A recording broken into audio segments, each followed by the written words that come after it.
శ్రీమాత్రే నమః. హిందూ బంధువులందరికీ నమస్కారం. ఈరోజు మనం ఈ వీడియోలో భగవద్గీతలోని 4వ అధ్యాయం జ్ఞాన కర్మ సన్యాస యోగం యొక్క మహాత్మ్యం ఇప్పుడు మనం చెప్పుకుందాం.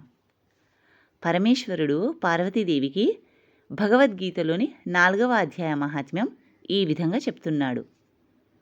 దేవి, నేను నీకిప్పుడు 4వ అధ్యాయం యొక్క మహాత్మ్యాన్ని వివరిస్తాను, శ్రద్ధగా విను. గంగా నదీ తీరంలో వారణాసి అనే ఒక సుప్రసిద్ధ నగరం ఉంది. అక్కడ శ్రీ విశ్వనాథుని ఆలయంలో భరతుడు అనే పేరుగల యోగనిష్ఠాగరిష్ఠుడు ఉండేవాడు. అతడు ఆత్మచింతన తత్పరుడు. ప్రతినిత్యం భగవద్గీత 4వ అధ్యాయం జ్ఞానకర్మ సన్యాస యోగాన్ని పఠిస్తూ ఉండేవాడు. ఆ అభ్యాసం వల్ల ఆయన యొక్క మనస్సు ఎప్పుడూ నిర్మలంగా ఉండేది. ఆయన శీతోష్ణ సుఖ దుఃఖాది ద్వంద్వాలకు అతీతుడు.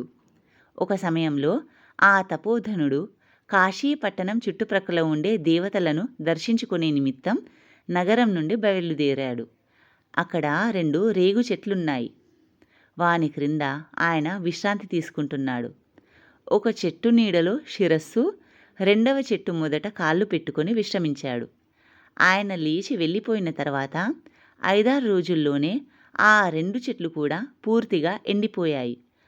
ఆకులు కొమ్మలు కూడా రాలిపోయాయి. అనంతరం ఆ 2 చెట్లు ఒక బ్రాహ్మణోత్తముని ఇంట కన్యలుగా జన్మించాయి. ఆ పిల్లలిద్దరూ 7-8 సంవత్సరాల వయస్సు వచ్చిన తర్వాత ఒకనాడు దూరదేశాల నుండి సంచారం చేస్తూ అచ్చటకు వచ్చిన భరతమునిని చూశారు. ఆయనను చూస్తూనే పాదాల మీద వ్రాలిపోయారు. ఓ మహర్షి, మీ దయవలన మేమిద్దరం ఉద్ధరింపబడ్డాము. మాకు వృక్ష రూపాలు పోయి మానవ రూపాలు లభించాయి అని అన్నారు. వాళ్ళు అలా అంటుంటే మహర్షికి ఆశ్చర్యం కలిగింది. కన్యలారా, నేను ఎలాగా మీకు ఎప్పుడు ముక్తి కలిగించాను? మీరు వృక్షాలుగా ఎలా అవతరించారు? ఎక్కడా? అసలు ఆ సంగతే నాకు గుర్తులేదు. వివరించి తెలపండి అని అన్నారాయన. వారు తమకు వృక్షరూపం ఎలా వచ్చిందో చెప్పడం ప్రారంభించారు. గోదావరి నదీ తీరములో చిన్న పాపము అనే పేరుగల ఒక ఉత్తమమైన తీర్థముంది. అది మానవులకు పుణ్యప్రదము. పవిత్రతకు అది ప్రాణం. ఆ తీర్థములో సత్యతపుడు అనే పేరుగల మహర్షి కఠోరమైన తపస్సు చేస్తున్నాడు. ఆయన గ్రీష్మకాలంలో ప్రచండాగ్ని మధ్యంలోనూ, వర్షాకాలంలో తన శిరస్సుపై వేగంగా పడుతున్న సెలయేళ్ల క్రింద, శీతాకాలంలో చల్లని నీటి మధ్యన ఉండి భయంకరమైన తపస్సు చేస్తూ ఉండేవాడు. అందుచేత ఆయన తల వర్షాకాలంలో ఎప్పుడూ తడిగానే ఉండేది. శీతాకాలంలో శిరం ఎప్పుడూ రోమాంచ స్థితిలోనే ఉండేది. సర్వకాల సర్వావ్యవస్థల్లోనూ ఆయన పవిత్రుడే. నియమానుసారం తపస్సును ఆచరించి ఇంద్రియాలను తన వశంలో ఉంచుకొని ప్రశాంత చిత్తుడై ఆయన సదా అంతరాత్మతో విహరిస్తూ ఉండేవాడు. ఆయన తన విద్వత్తునకు తగినట్లు చేసే వ్యాఖ్యానాన్ని వినడానికి బ్రహ్మదేవుడు ప్రతిరోజు ఆయన వద్దకు వచ్చి నమస్కరించి కూర్చునేవాడు. ఆయనను తన సందేహాలను అడిగి తెలుసుకునేవాడు. అందుచేత బ్రహ్మదేవుడంటే ఆయనకు ఏ భయము లేదు.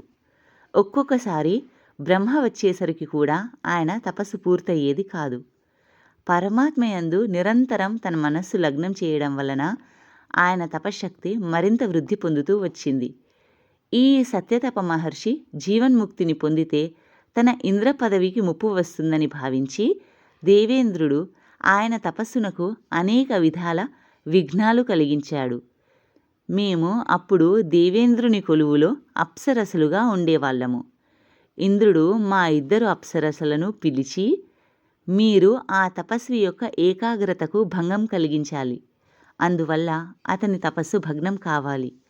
వాడు నన్ను ఇంద్ర పదవి నుండి తప్పించి ఆ పదవిని తాను పొంది సకల స్వర్గభోగాలు అనుభవించాలని చూస్తున్నాడు. వెళ్ళండి అని మమ్మల్ని ఆదేశించాడు. ఇంద్రుని ఆదేశాన్ని పాటించక తప్పదు కదా.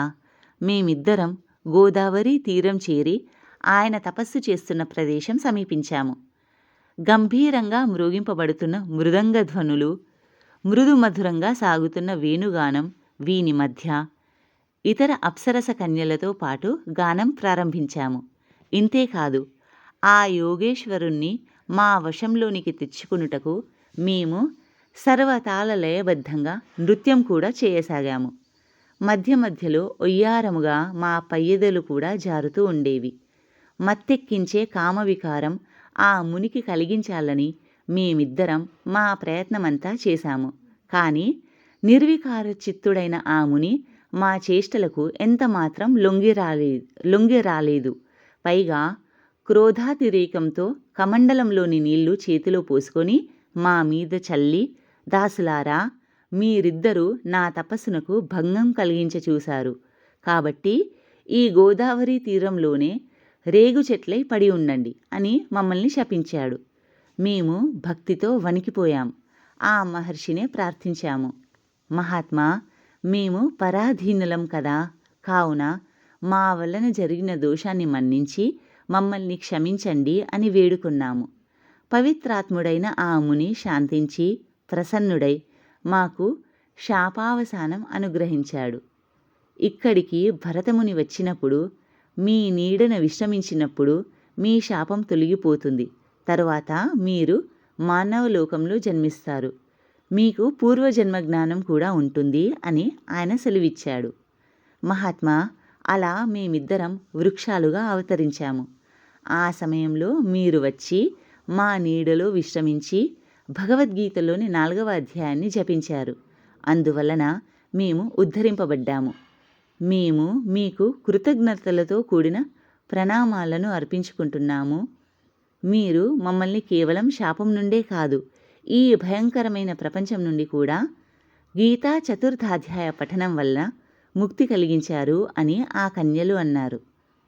పార్వతి ఈ విధంగా ఆ కన్యలు చెప్పగా విని ముని ఎంతో ప్రసన్నుడై వారి పూజలు అందుకొని ఎలా వచ్చాడో అలాగే వెళ్ళిపోయాడు.